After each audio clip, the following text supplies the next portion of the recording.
I'm in beautiful Stonehaven, near Aberdeen in the northeast of Scotland. It's actually my first trip outside of Canada in nearly 3 years. Now that Justin Trudeau has released the unvaxxed from his travel quarantines, I'm here for a great reason and a terrible reason. The great reason is to introduce our new journalist from the UK, Callum Smiles, who has been doing great journalism across this country, and we'll talk more with him. But I'm also here for a terrible reason, to talk to Gabby Burnett and her brother Luke. And I'll introduce them more in a second, but let me show you how I met Gabby and Luke from thousands of miles away. I saw this atrocious video taken by Gabby of the day the police burst into her home without a search warrant because of some lockdown snitch. Watch this video and come right back, because I'll tell you what we're going to do about it. Take a look. Just stop it, man. Yes. In my house? Yes. I do not think so. Oh, trust me. What's wrong? What are you, mate? Right, no. Mum, Hey. no, please, my mum, no, no, please stop it, my name. Please stop it.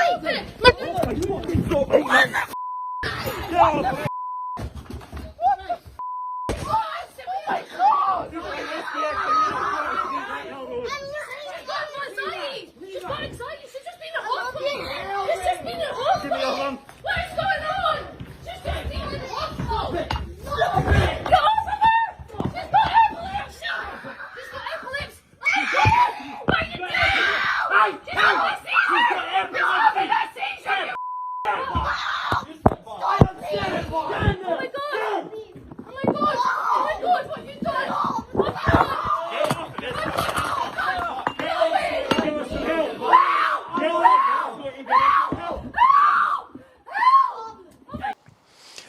I was in Canada. I was far away. I had never been to Scotland until today. I had never met you or heard of you. I saw that video and I was enraged. We're not just here to tell the story of what happened. We're here to fight back. We have crowdfunded a lawyer to defend you in court, and we'll talk about that in a minute. But Callum Smiles and I want to talk about what happened that day. Callum, you've watched that video. What would you want to ask Gabby and Luke? And we'll talk to Luke, who was there observing. Because the world has only seen from when you started the camera, we don't know exactly what happened beforehand. So in your own words, what exactly happened that day? Well, that day, it was just a normal day. We're obviously all bored because of lockdown and that. I'd been going through some stuff, so my mum was looking after me.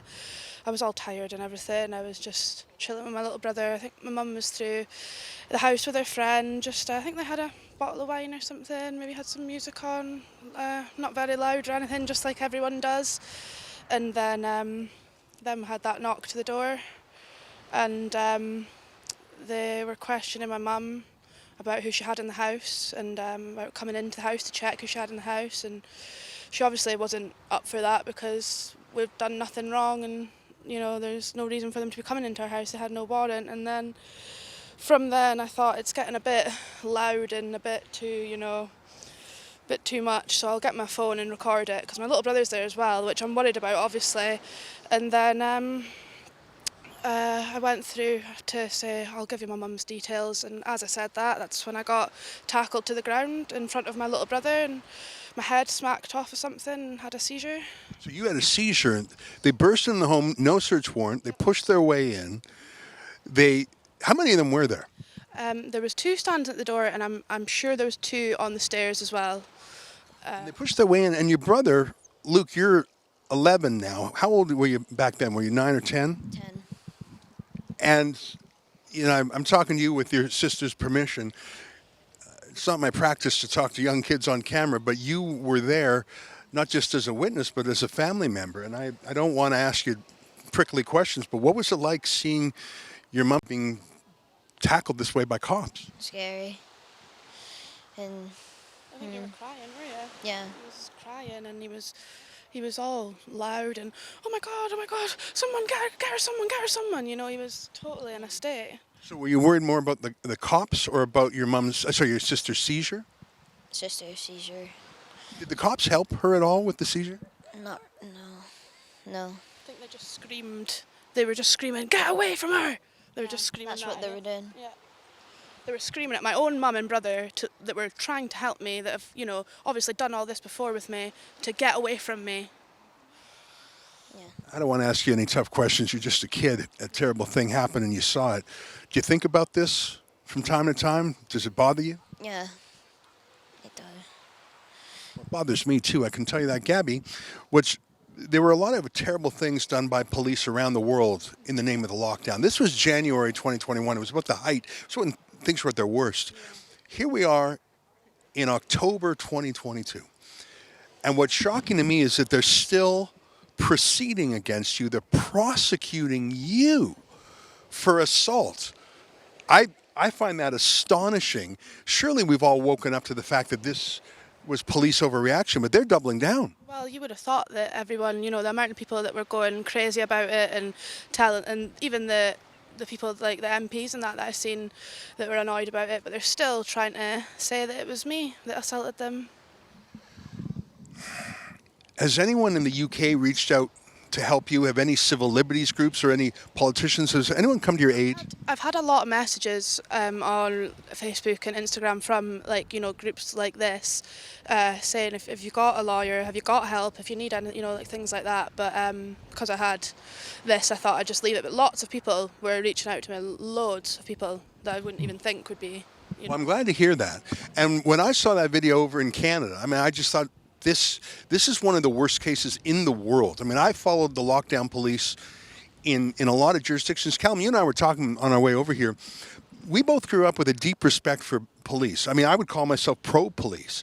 But some of these lockdown measures over the last 2 years have really shaken my faith. There were some abuses out there. And it's scary more than anything, because you think, you grow up thinking the police are there to protect you. You hear the phrase "sworn to protect," and now there's more this sense of they're persecuting the little man, even when they're proven to be wrong. Well, I hate what they did to you, Gabby, and Luke, the fact that you were there really bothers me a lot too. I have a youngster, and I can only imagine what that was like. Here's what we've done at Rebel News. We have hired one of the best law firms in Scotland. In fact, I found out that Callum Anderson, the lead lawyer on this, was actually the lawyer for the First Minister of Scotland. So he is really one of the top criminal counsel around. And we have set up a crowdfunding page because, we can't afford just to make a donation on our own. But if we have lots of help from hundreds of people chipping in a tenner or 20, whether it's in pounds or in dollars, I think you have some supporters on the other side of the Atlantic, I can tell you. We can cover that. We've been paying the legal bills so far, and it's coming up on a trial. We're not sure exactly what the trial date is. I know there's a hearing scheduled for the 12th, but it might be delayed. I want to look into the camera and say, folks, I came all the way over here from Canada because I found this a global shame, what the police did. Not a shame to you, a shame on Scottish police. And when no one else jumped in to provide you a lawyer, I thought that's exactly what Rebel News does. And now that Callum Smiles is here as our reporter in the UK, Callum, I'm going to charge you with the duty of following this case through the courts, because I can't come over from Canada all the time. This is my first journey in years, actually. I want you to cover this. Gabby, I want you to know that you did nothing wrong. I find it shocking that the police are prosecuting you. They should be writing you a letter of apology, frankly, and an apology to your mum and to your brother too. Definitely. Yeah, well, I know it's the way that they've been is even making me question myself, and that's Don't let them do that. With the whole saying, don't ever let anyone do that. You've done nothing wrong. You've got proof you've done nothing wrong. You don't need to take a step back and go, maybe. Yeah, it's astonishing what they did. Well, look, if you saw that video, and if you are as appalled as I am, go to standwithgabby.co.uk. Standwithgabby.co.uk. You can watch the whole video for yourself. And if you want to support one of Scotland's top criminal law firms defending Gabby, you can do that right there. And whether it's £10 or $100 or whatever, I swear to you, we will defend this in court. because this is not just of interest to your family. This must be a precedent for all of Scotland, all of the UK, and Canadian police and American police should see this and know this is not acceptable in a modern democracy. What do you say to the folks at home who I've asked to chip in 10 or 20 or 100 pounds for? What would you say to them? I'd appreciate anyone helping, of course, and it means a lot because I really didn't think that anyone would be this interested in my case. You know, you don't think that something like this is going to be made so big, but it just shows you how crazy it is. And I do appreciate everyone at home, and I hope people help, and I hope we can get it sorted and we can get justice for what's happened. We'll do our best. It's called Stand with Gabby, and we're going to do that. Callum, your job is to go to these trials, to tweet from the trial, get permission from the court, live tweet them, go outside the court, record videos, tell the world what's going on, because I can't come here. You are our man on the ground. That's your chief task. Will do. All right. There you have it. Gabby Burnett, her brother Luke, you're a very brave young man, and thanks for appearing on camera. We couldn't do it by ourselves. We need you to fill in the gap. Let's get that top criminal law firm involved, and let's get a little bit of justice. From Stonehaven, near Aberdeen, in the northeast of Scotland in the United Kingdom, for Rebel News, I'm Ezra Levant. I'm here in Scotland because I'm standing with Gabby. If you want to stand with Gabby, go to standwithgabby.co.uk and fight back against police brutality that use the pandemic as an excuse.